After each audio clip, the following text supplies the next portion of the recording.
Welcome to the Cool Things Entrepreneurs Do podcast with your host, Tom Singer. In each episode, we explore the interesting lives of business leaders, entrepreneurs, solopreneurs, and others who have a healthy dose of the entrepreneurial spirit. It is time to explore something cool. Now, here is your host, Tom Singer. Hey there, and welcome to another episode of Cool Things Entrepreneurs Do. Thank you so much for pulling your chair up to the cool kids table. I started this podcast almost 5 years ago because I believe, and actually I know that this is true, that success leaves clues. And I knew if I had the opportunity to interview really successful people who were doing a variety of things, they couldn't help it. They'd have to leave an idea, a nugget, a theory, some sort of clue behind that would help me and others who listen to this show.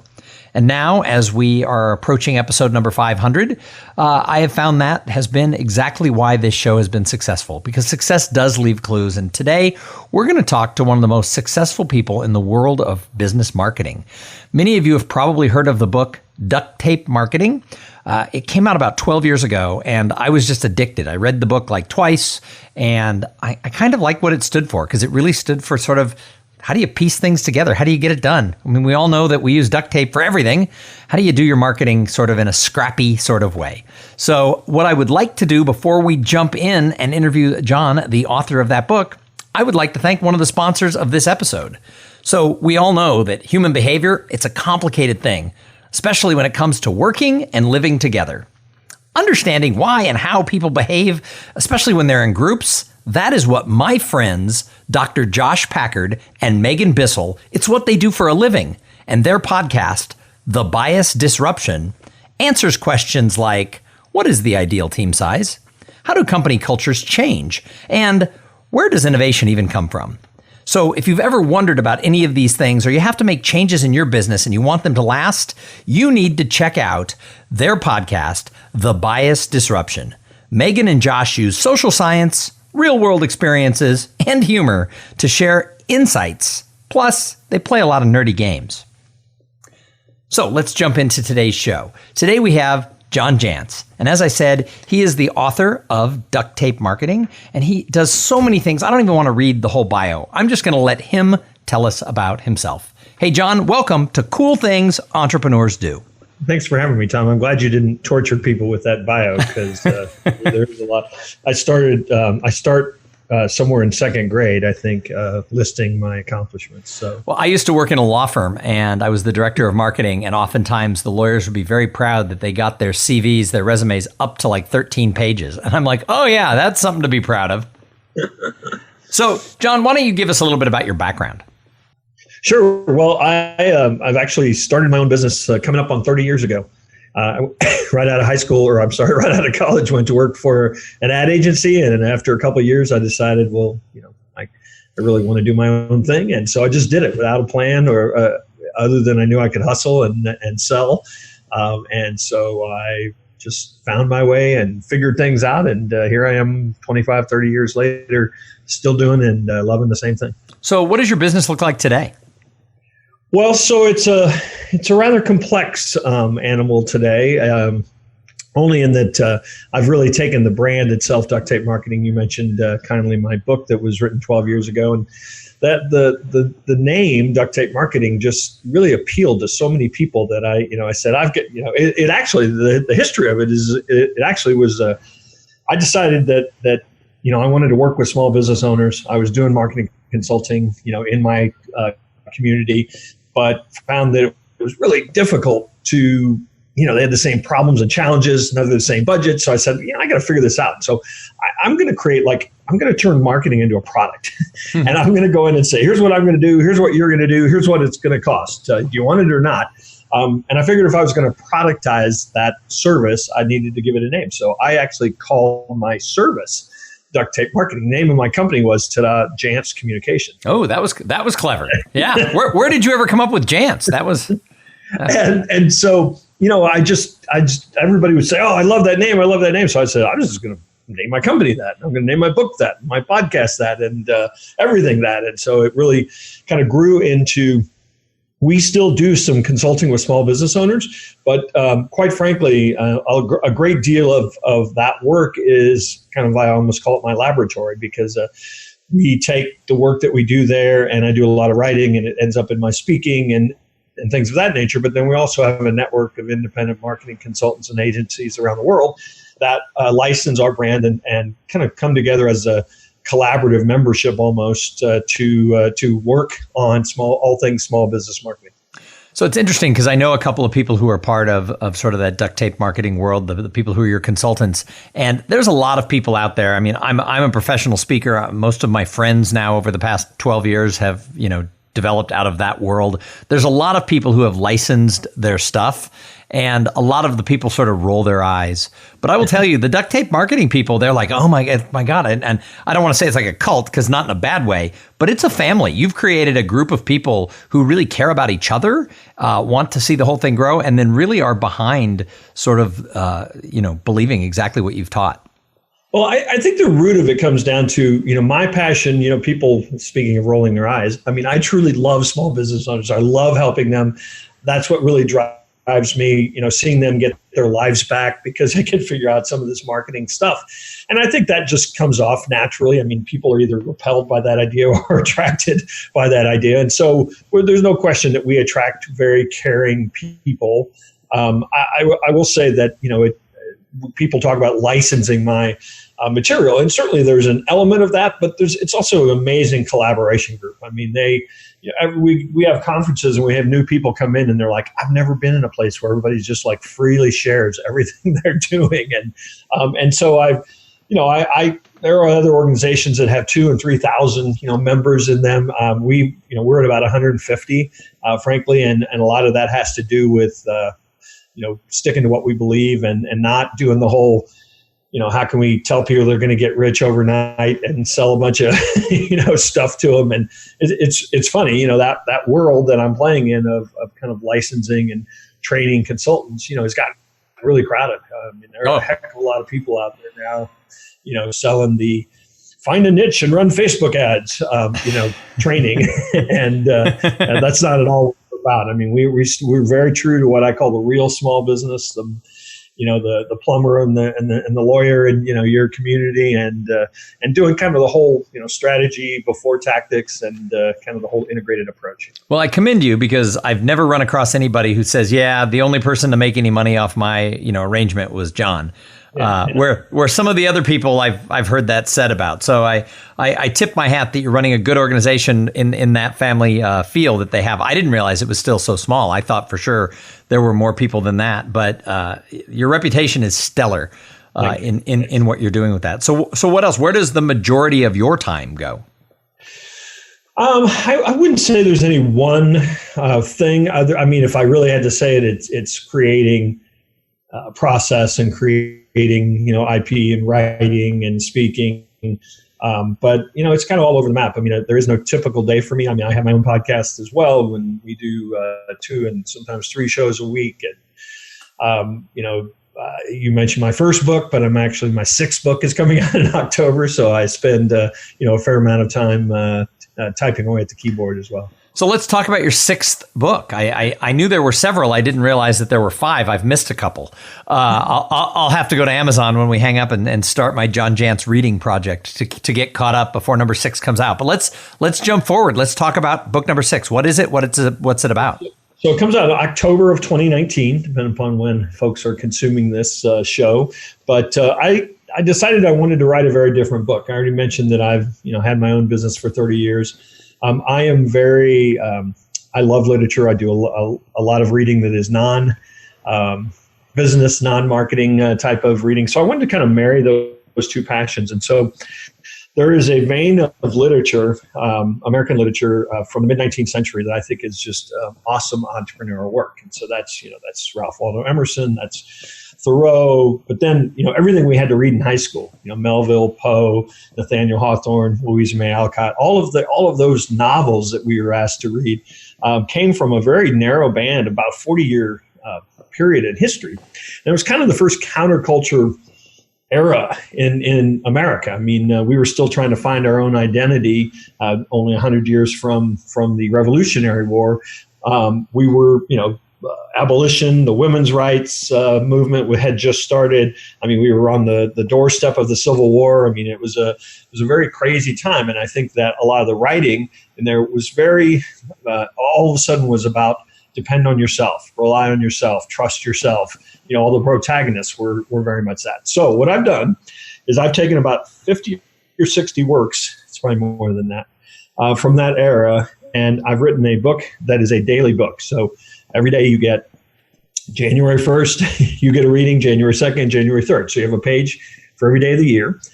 I start with a little, some reading from one of those works that I found inspirational, and then I write 100, 150 words of my own thinking and bring my own wisdom to it, and then I leave you with a challenge question every day. So the book is titled The Self-Reliant Entrepreneur. And as I said, a very, very different book for me. It was probably the funnest book, the one I'm the most excited about, quite frankly, and also quite, without question, the hardest book I've written. So it's interesting because you talk about that era being maybe the first little counterculture. The episode that aired exactly a week before you, so the Thursday previous to this episode, so it would be episode 485, I interviewed a French filmmaker, and she made one of the first French films that was all privately funded. Apparently, if you're a filmmaker in France, most of your work is publicly funded as art. And I can't believe that there's not a whole world of privately funded films in France, but she's got one of the first ones, I guess. And she made a film about the late 60s in Saint-Tropez and other areas of France, and how many of the artists around the world, Americans and European artists, came to the south of France. And we talked about sort of this counterculture movement. And then she compared it to what we're really experiencing today. So this was maybe the last counterculture movement, late 1960s, and then saying maybe we need a little bit of that today. It's very interesting to me that you bring this up from 100 years before that, and yet that relates to maybe where we stand today, where we need a little bit of that self-reliance that came out of that era. So everything old is new again. Well, and I think there's plenty of people that have written historically about how things do cycle, with every like fourth generation kind of thing. And I think there's no question that, without taking us down the rabbit hole of politics, I mean, I think socially and politically, we're very divided right now, maybe as we probably were in the mid-19th century. Well, and I've gotten really in the last couple of weeks, I saw someone speak about the importance of civil discourse and how our government isn't doing it. In fact, our top leaders, and she was not being political, she was throwing daggers at all of them. They're saying things they shouldn't be saying to stir up their side and all this. And she was saying the time has come that some groups, and she was speaking of like trade associations, because they touch everything, whether you're a writer, whether you're a truck stop owner, whether, whatever. And this was at the American Society of Association Executives. And she was saying that associations need to step up and reintroduce civil discourse. And so I started researching what that meant. And it goes exactly with what you're saying. It's we are at a crossroads in our history, and we need to sit down and without judgment listen to each other again. Right. So, well maybe your book will start that. I was going to say, I'll go a step farther than that. I don't think it's just listening. I think we need to trust each other again. And that's probably the first step before you're ever going to listen. And that starts with trusting yourself. And I know this isn't what you wanted to necessarily turn the show into, but today, but I really think that's we're all connected in some fashion, and that's the first step. And that's a part of your book, I assume, based on what you said, is that trusting yourself and relying on yourself first step. So why should we go buy your book? Well, I think there's a lot of things. I mean, you're either going to accept that what I talk about in the book makes sense, because there certainly was a spiritual component to the writing. There was a group of writers that were actually known as the Transcendentalists from that period, and so there is a spiritual element to it. There is a believe in yourself, trust in yourself. Nature is a huge guide for how we should live our lives, and so that that is that really informs a lot of my thinking. But it was for those were kind of the tenets of that thinking at the time, and so you're going to see a lot of that in it. You may or may not appeal to you, but hopefully it's a way to get kind of a daily shot of inspiration. It's the nice thing is it's a 2-minute read, a day, so you leave it on your nightstand and you read it before you go to bed, or you read it when you get up in the morning. It could certainly go with a journaling practice or meditation practice that you might have as a ritual already. So I think there are a lot of ways that people can use this. I'll throw out another thing. It was very important to me to find women authors as well. And considering the era, that was quite a challenge. But I, in searching, pretty deeply, unearthed some authors that are probably going to be very new to people. And I'm kind of proud about, that idea of, finding 20 to 25% of the entries from, probably pretty little known women authors that had a lot to say at the time as well. And again, talking about cyclical, I was doing some research just on my own. The late teens and 20s were a time of that sort of transcendental, thought and spirituality searching. My grandmother was a seeker, is the way I would describe her. So I was doing a little bit of research on what she was looking for, and it was that in the 20s. So it does seem that throughout history we have these patterns that go in circles. So, well, I'm excited about your book. That's awesome. Thank you. So, what advice do you have for somebody who wants to become an entrepreneur? The people who listen to this show are either usually small business people or people who are thinking, I got to get out of the corporate rat race. My ladder is against the wrong wall. What can I do? So what would John Jantsch tell them to do? Well, first off, I would tell you, if you have any inkling at all, just go do it. Just go start doing it. Even if you're employed, somewhere, find a way to start exploring. There is no perfect time. You're never going to be ready. There's never like the business plan that's going to set you free. It is, it's trial and error. And the key part of that being trial, excuse me, you really just have to get out there and start doing it. But you also have to be willing to learn and be curious, at every step. There's an entry in one of the days of my book, if you pick that up, that says that it's titled "Prove Yourself Wrong." I think that a lot of us, spend all of our days trying to prove that we're right. And so there's no growth in that. So it's not prove you're wrong in a bad way. It's just keep looking for the next thing, the next new twist, the next thing that you can bring to what you're doing. Keep open to not just other people's opinions, but other ways of doing things and looking at doing things. And it's just every single day. And you just, the advice that people give about do something you love and, you won't work another day, get good at something and you'll love it is my advice. So, go out there and do it, practice it, keep, curious, keep open, and just see where this thing takes you. And don't get too fixed on where you think you're going. I think that's good advice. So one of the things I speak about when I'm doing training inside companies or if I'm at an association conference is I talk about this gap that exists between potential and performance. Because we get really excited about potential, right? We think, oh my gosh, Becky has so much potential. We hired her. And then a year later, we're transferring Becky out of the company. Well, I don't understand. If she had so much potential, why didn't she excel? Well, because potential doesn't mean performance. So I love to ask the people who come on this show, and especially someone like you who you've worked with so many businesses, you have seen people fly across the gap. Yeah. And I'm sure you've seen people fall into the abyss. Why do you think some people just excel more than others? Well, I think there's a couple reasons.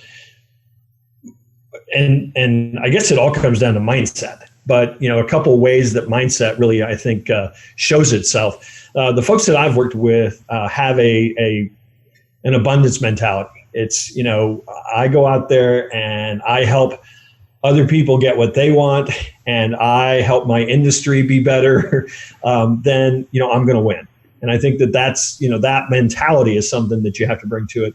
But then the other thing I think you have to really bring to it is you have to actually be willing to kind of let go of how everything is going to happen. You might say, okay, I want to have this thing, this business or this, I think, this thing in 10 years. But where people, I think, get kind of broken down is when they're like, but it has to go this way and I have to get this. And if I don't get this big thing, then I'm a failure, as opposed to we're just making progress every day and new stuff's going to show up and tell you, oh, that's the direction you're supposed to go. And I think that when we hold on too tightly to try to control how things are going to go, it wears you down. Well, it's hard for a lot of people to not be in control, right? A lot of people, that's their thing. They've got to have it all handled. So how do you, if you're that personality, how do you let go? Well, I think it's not going to just be a matter of saying, okay, I'm going to let go. I think what it comes down to is you have to be self-aware. You have to know that you're doing it and witness it and see what it feels like. And then occasionally say, oh, wait a minute. This thing that showed up that I just said was luck, maybe it happened because I couldn't control what happened in this situation. So it's not a matter of flipping a switch or practicing anything. It starts really with this self-awareness. You've got to realize you're doing it. So, John, I've got more questions for you. But first, I have to thank the other sponsor of this episode. So this episode is brought to you by Podfly Productions. Podfly takes the time and the headache out of creating your own podcast. Podfly sets you up with the right equipment, training, and guidance to ensure that you're going to sound amazing.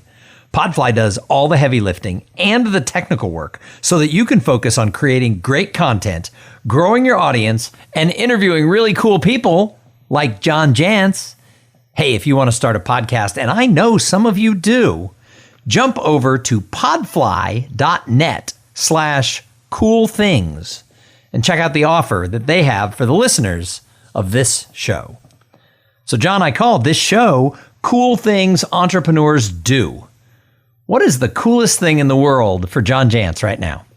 Oh, gosh, I'm going to sound like a broken record, but I you just hit me at a time when, I get to share really I've shared a lot of how to write content and how to build a website. And I, have loved doing that, but I haven't shared as much about how I think about the world and about, what's going on in our world and how awesome I think it is to own your own business. Mm-hmm. So that, that's what's coming out in my next book. I do a lot of cool things, or at least I think they're cool. I'm tomorrow, depending upon when people listen to this, I'm going to go backpack across Yellowstone National Park for a week. Wow. To play with the bears and wolves and bison. Nice. So it's interesting you bring that up because I've always been a city kid. I grew up in Los Angeles. I live in Austin. I've lived in the Bay Area. I've lived in San Diego. My vacations have been New York, Chicago, Paris, London. Not really outdoors, but my youngest daughter had this outdoorsy bug for a long time, and I tried my best to kill it. And we do a thing with the kids when they turn 13, they get to plan a 3-day trip anywhere with mom. And when they turn 16, they get to plan a 3-day, 3-night trip anywhere with me. And when she was about to turn 16, her sister had already done her 2 trips. For her 13-year-old trip, they'd gone to Seattle. She came to me and said, Yosemite. To which I replied, Boston? Boston sounds awesome. And she said, you never said it had to be a city. And so we ended up making trips for a 3-night trip to Yosemite that we did a year ago. And it was awesome. And it sort of sparked me this outdoorsy thing. So her lifetime goal since she was about 12 is to hike the Appalachian Trail through after she graduates college, which will now be 4.5 years from now. Right. And I'm going to go with her. So we're making plans. I've got 4.5, 5 years to do it, but we're making plans for that. So I've become extremely outdoorsy. I camp and I hike and I do stuff like that now, where until a year and a half ago, that wasn't really my thing. So I grew up in a very large family, and that was really vacation. That's what I have 7 brothers and 2 sisters, and that's what parents with 10 kids could afford to do is go to the state. That's a lot of kids. My mom was one of that many kids. That's a lot of kids. But so I grew up doing it. I love it. We have a house in west of Boulder in the mountains as well. So I spend about half my time there. We just hiked Rocky Mountain National Forest the other day. Nice. Well, that's awesome. So John, I always ask people who come on this show, I interview some great entrepreneurs like you, but I always love to ask people, who do you admire? Because we can talk about John Jantsch and your books and your consulting and all that stuff all day long. Yeah. But I like to know, I think entrepreneurs are observers. So I love to ask, in the world of entrepreneurs, who do you say, wow, she or he, they're cool? So there's so many people. Anybody who has, I think, gotten any measure of success in their life have been influenced by lots of people, whether they realize it or not. But again, of late, I've read so much Henry David Thoreau, and he was a handyman. He was a writer. He was a gardener. He built boats for people. He was an entrepreneur before we really used that word to apply to people. And I just think that so much of the way he talked about what we ought to do with our lives to make a living and a life at the same time is something that a lot of people need to tune into. And then the final question I ask everybody is, I think if we're fortunate to be entrepreneurs, if we're fortunate to do what we like to do and to have some fun along the way and make some money, I think we should do something to help others. We have to do something to give back. So I love to ask the people who come on the show, just for a little twist at the end of the show, what do you do to serve the greater good? Well, so I mentioned that, I really do care about small business owners. I think owning your own business is the greatest thing that you can do. And so I'd like to think naturally, I correspond with and interact with and speak to tens of thousands of folks a year. And I'd like to think that to some degree, that's a little giving back of, freely of kind of how to do their thing. But I also have a little organization in the Kansas City area, which is where I grew up, where I work with folks that don't have the means, don't have the resources to start their own business, but are starting to kind of go on that journey. It's just a very informal thing that I, work with 8 or 10 folks just trying to figure out how to make a little extra money starting a business and just need kind of that leg up. Well, that's awesome. And I do have to give a little kudos. You were very responsive about when I said, will you be on the show? Your answer was like, yes. There's so many people out there who are like, well, how many listeners do you have? And how many episodes have you done? And what's the purpose? And can I see every question? And what's in it for me? I can't tell you how many people I've invited to be on the show where they're like, I'm sorry, you're not a big enough deal for me. And when our mutual friend, Jeff Steck, just sent an email, you were like, sure, when can we do the interview? Next week? Sounds good to me. And it was like, I immediately said, I admire this guy because he's the duct tape marketing guy. And I'm like a fanboy. And he just said yes. So you obviously practice what you preach. So cheers, John. Well, thank you for that. But I had 2 listeners when I started asking people, and people said yes to me. So that there's a lot of people will tell you kind of how to get to the mountaintop, but nobody tells you what you do when you get there. So I think we need more people telling people what to do when they get there. Well, amen. From your lips to God's ears. So as we wrap up here, so if somebody listened to this and they're like, I need to know more about this John Jantsch guy, maybe they're not familiar with duct tape marketing and all the great stuff you've done. Maybe they didn't know you had 5 other books. How do they find you?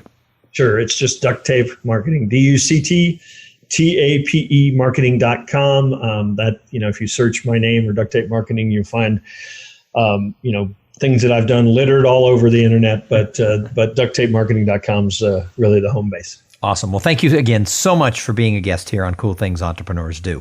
My pleasure, Tom. Hey, great chatting with you. Great chatting with you. And thanks to everybody who tuned in and listened. I say it every time. If it wasn't for the audience, we wouldn't have a show.